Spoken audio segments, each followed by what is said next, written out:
मकर संक्रांति के दिन अहिल्यानगर जिले के कोपरा गांव से एक बेहद दर्दनाक हादसा सामने आया है। लक्ष्मी नगर इलाके में छत पर पतंग उड़ाते समय खतरनाक बाइडिंग तार का इस्तेमाल करना 15 वर्षीय अर्णव महेश व्यवहारे की जान ले बैठा। पतंग की बाइडिंग तार हाई वोल्टेज बिजली लाइन से टकराते ही अर्णव को जोरदार करंट लगा और उसकी मौके पर ही मौत हो गई। हादसे में उसके साथ मौजूद 15 वर्षीय ऋषिकेश संजय वाघमारे गंभीर रूप से घायल हो गया है, जिसका निजी अस्पताल में इलाज चल रहा है। मृतक अर्णव संक्रांति के लिए पुणे से अपने मामा के घर कोपरा गांव आया था। घटना के बाद पूरे इलाके में मातम पसरा हुआ है। प्रशासन ने एक बार फिर अपील की है कि पतंग उड़ाते समय खतरनाक तारों का इस्तेमाल न करें और बच्चों की सुरक्षा पर विशेष ध्यान दें।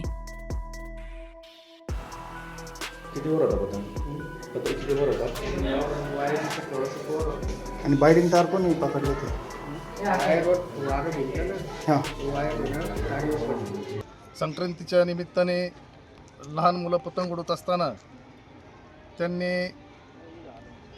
बाइडिंग तारच्या सहाय्याने पतंग उडवण्याचा प्रयत्न केला असता सदर बाइडिंग तार हाय टेन्शन वायरला टच झाल्यामुळे करंट उतरून त्यामध्ये अर्णव व्यवहारे हा 14 वर्षाचा लहान मुलगा मयत झाला असून ऋषिकेश वाघमारे हा 13 वर्षाचा मुलगा गंभीररित्या जखमी झाला आहे। त्याला सरकारी दवाखान्यामध्ये आता प्रथम उपचार करून पुढील उपचारासाठी मुळे हॉस्पिटल येथे पाठवण्यात आले आहे।